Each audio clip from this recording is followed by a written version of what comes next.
ఇప్పుడు సైరస్ అనే వ్యక్తి హిస్టారికల్ పర్సన్ ఉన్నాడు, కానీ ఆయన తన సొంతంగా ఆయన రాశాడా లేకుంటే ఆయన అనుచరులు రాశారా తెలియదు, కానీ సైరస్ సిలిండర్లో ఉన్న విషయం మీకు తెలుసా? తెలియదు. సో ప్రాబ్లం అంతా ఏంటంటే సైరస్ ఎప్పుడు కూడా యెహోవాని పూజించలేదు. ఇక్కడ ప్రాబ్లం ఏంటంటే నేను సైరస్ యెహోవాను పూజించాడు నేను చెప్పలే. ఫస్ట్ ఆఫ్ ఆల్ యెహోవాను పూజించాడు ఆయన నేను బైబిల్లో ఉందిగా. ఎక్కడ ఉంది? సర్వాధికారం తనకి ఇచ్చాడు అని దేవుడు చెప్పుకుంటాడు కదా. దేవుడు ఎవరిని నిలవబెట్టాలనో ఎవరిని పడగొట్టాలనో రాజ్యాలను ఎవరికి ఇవ్వాలనో తీసివేయాలన్నది దేవుడు చేస్తాడని దానియేలు గ్రంథంలో రాయబడింది. ఇప్పుడు మనకు తెలంగాణలో గవర్నమెంట్ వచ్చినా ఆంధ్రాలో ఇంకో గవర్నమెంట్ వచ్చినా దేవుడే నిర్ణయించాడని బైబిల్ చెప్పింది. ఆ కోణంలో సైరస్కి కోరెషుకి అధికారం ఇచ్చాడని దేవుడు రాశాడు. అంతే తప్ప కోరెష్ యెహోవాను పూజించాడనే విషయం బైబిల్లో లేదు కదా. సో అదే నేను చెప్తున్నా, ఎందుకంటే సైరస్కి అధికారం ఇచ్చిన దేవుడు ఆయన పూజించే దేవుడు.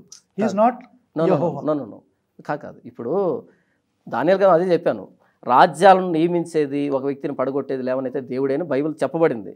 అయితే అంటే ఇప్పుడు మీరు వెళ్ళి మన దేశంలో ఉన్నటువంటి అధికారుల దగ్గరికి వెళ్ళి మీకు అధికారం ఎక్కడి నుంచి వచ్చిందని మేము పలానా పూజ చేసాం పలానా వ్రతం చేసాం అని చెప్పొచ్చు వాళ్ళు.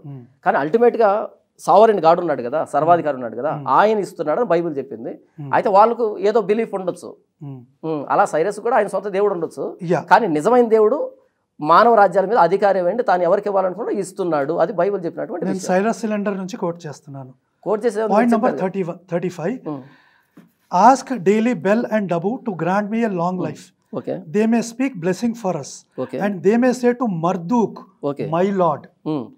సైరస్ ఎప్పుడు కూడా యెహోవాని అంటే అసలు యెహోవా ఎవరో సైరస్కి తెలియదు, ఆయన దేవుడు మర్దూక్. నేను అదే చెప్తున్నాను. సైరస్ సిలిండర్ ని మీరే కోట్ చేశారు కాబట్టి దాని గురించి నేను అదే అంటున్నాను. సైరస్ సిలిండర్లో సైరస్ యెహోవాను పూజించాడు ఉందని నేను చెప్పలేదు, నేను అసలు చెప్పలేదు. మీరే లేవని ఎత్తుకున్నారు, మీరే సమాధానం చెప్పున్నారు దానికి. మీరు సైరస్ సిలిండర్ ని కోట్ చేశారు కాబట్టి నేను సైరస్ సిలిండర్ ఎందుకు కోట్ చేశాను అంటే సైరస్ అనే ఫిగర్ లేడని వాదిస్తూ ఉంటే సైరస్ సిలిండర్ బయటపడడం ద్వారా ఆ సైరస్ అనే వ్యక్తి ఉన్నాడు, ఆ వ్యక్తి గురించినటువంటి హిస్టరీ బైబిల్లో ఉందని చెప్తున్నాను. నేను సైరస్ లేడని నేను చెప్పట్లా. ఓకే, ఆనాటి విమర్శకులు ఎవరైతే ఉన్నారో సమకాలికులు ఉన్నారో నేను ఆనాటి విమర్శకుల గురించి కూడా అడగట్లా. ఓకే, నేనేం అడిగానంటే బైబిల్కి ఆర్కియాలజికల్ ఎవిడెన్స్ ఉందా అని అడిగితే మీరు సైరస్ సిలిండర్ అన్నారు. అవును, సైరస్ సిలిండర్ లో ఉన్న మ్యాటర్ ని నేను చెప్పాను. అవును, సైరస్ ఎప్పటికి కూడా మర్దూకుని పూజించాడు కానీ యెహోవా ఎవరో ఆయనకు తెలియదు. ఆయన కాదు మిగతా వాళ్ళు కూడా యెహోవాను ఆరాధించలేదు. మర్దూకు ఉన్నాడు, మర్దూకు ఆయన దేవుడు, సైరస్ దేవుడు మర్దూకు. సో ఇది బైబిల్ మీరు చెప్పింది ఆర్కియాలజికల్ ఎవిడెన్స్ కి ఫిట్ కాదు అంటున్నాను. నేను చెప్పింది కాదు, ఏఐ చెప్పింది. ఏఐ తప్పు కావచ్చు అని ప్రూవ్ అయింది ఇక్కడ. ఏఐ పొరపాటు కూడా తప్పు కాదు. ఏఐ అన్నది ఇప్పుడు ప్రపంచాన్ని శాసిస్తుంది, మీకు కూడా తెలుసు, మీకు తెలియదేం కాదు. లేదు ఇప్పుడు ఏఐ తప్పు అయింది కదా. మొదట ఏ ఆర్టిఫిషియల్ ఇంటెలిజెన్స్ అనేది ఏంటంటే ఏవైతే ఈ హిస్టరీ గురించి పుస్తకాలు ఉన్నాయి వీటన్నిటి మొత్తం చదివేసింది. అది చదివేసి తను చెప్తుంది మనకి. అది ఏం చెప్తా తెలుసా, మరలా దానికి ఛాలెంజెస్ కూడా చెప్తుంది, దానికి ఉన్నటువంటి కౌంటర్ పర్స్పెక్టివ్ కూడా చెప్తుంది. కాబట్టి ఏంటంటే ఏఐని మనం తప్పు అంటున్నాం అంటే ఇక మనం ఇంకా ఏం వాదిస్తున్నాం కూడా అర్థం కావట్లేదు. ఇప్పుడు బైబిల్ కి Cyrus cylinder archaeological evidence. Bible కి Cyrus cylinder one of the archaeological evidences. ఎలాగంటే సైరస్ ఉన్నాడు అని చెప్పడానికి ఎవిడెన్స్ అంతే. ఆ సైరస్ గురించినటువంటి హిస్టరీ బైబిల్లో ఉంది. అదే తప్పంటున్నా, ఎందుకంటే మీరు సైరస్ ఎప్పుడు కూడా మర్దూక్ని పూజించాడు కానీ ఒకటి బైబిల్లో సైరస్ యెహోవాను ఆరాధించాడని ఉంటే అప్పుడు మీరు సైరస్ సిలిండర్లో యెహోవాను కాదు మర్దూకును ఆరాధించాడని ఉందని కౌంటర్ చేయొచ్చు నన్ను. నేను చెప్పలేదు కదా సైరస్ యెహోవాను ఆరాధించాడని. మరి అది బైబిలికల్ ఎవిడెన్స్ కాదు కదా. నేను అంటున్నా ఏంటంటే సైరస్కి అధికారం ఇచ్చిన దేవుడు అని చెప్తున్నాను. ఆ దేవుడు మర్దూక్ అంటున్నా. ఎవరు? Cyrus cylinder.